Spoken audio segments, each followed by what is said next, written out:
সিরাজগঞ্জ শহরে দুই মহল্লার সংঘর্ষে ৪০ জন আহত হয়েছেন। সংঘর্ষ থামাতে গিয়ে জেলা বিএনপির সাধারণ সম্পাদক সাইদুর রহমান বাচ্চুও আহত হয়েছেন।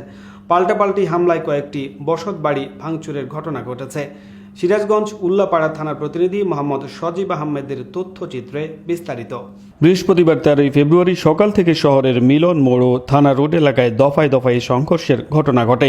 সংবাদ পেয়ে পুলিশ, সেনাবাহিনী ও র্যাব সদস্যরা ঘটনাস্থলে পৌঁছে পরিস্থিতি নিয়ন্ত্রণে আনেন। আহত জেলা বিএনপির সাধারণ সম্পাদক সাইদুর রহমান বাচ্চুকে শহরের একটি ক্লিনিকে ভর্তি করা হয়েছে।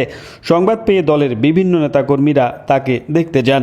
এই বিষয়ে মেডিনোভা হাসপাতালের পরিচালক ডাক্তার আব্দুস সামাদ খোকন বলেন, বিএনপি নেতা বাচ্চু বুকে গুরুতর আঘাত পেয়েছেন। পরীক্ষা করার পর তাকে বিশ্রামে থাকার পরামর্শ দেওয়া হয়েছে। স্থানীয়রা জানান, বুধবার বিকেলে থানা রোড এলাকায় একটি বসতবাড়ি নির্মাণকে কেন্দ্র করে পার্শ্ববর্তী মিলন মোড় মহল্লার যুবকদের মধ্যে মারধরের ঘটনা ঘটে।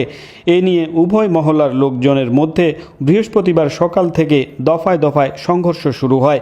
সংবাদ পেয়ে জেলা বিএনপির সাধারণ সম্পাদক সাইদুর রহমান বাচ্চুর নেতৃত্বে বিএনপি ও বৈষম্য বিরোধী আন্দোলনের ছাত্র নেতারা ঘটনাস্থলে গিয়ে সংঘর্ষ থামানোর চেষ্টা করেন।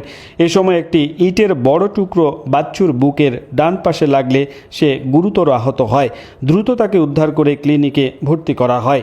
এছাড়াও সংঘর্ষ চলাকালে ফাহিম, সেন্টু ও সোহান সহ উভয় পক্ষের অন্তত 40 জন আহত হয়েছেন।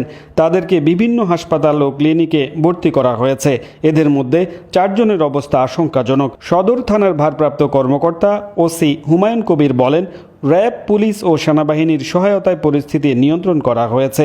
বর্তমানে ওই এলাকায় অতিরিক্ত পুলিশ মোতায়েন রয়েছে।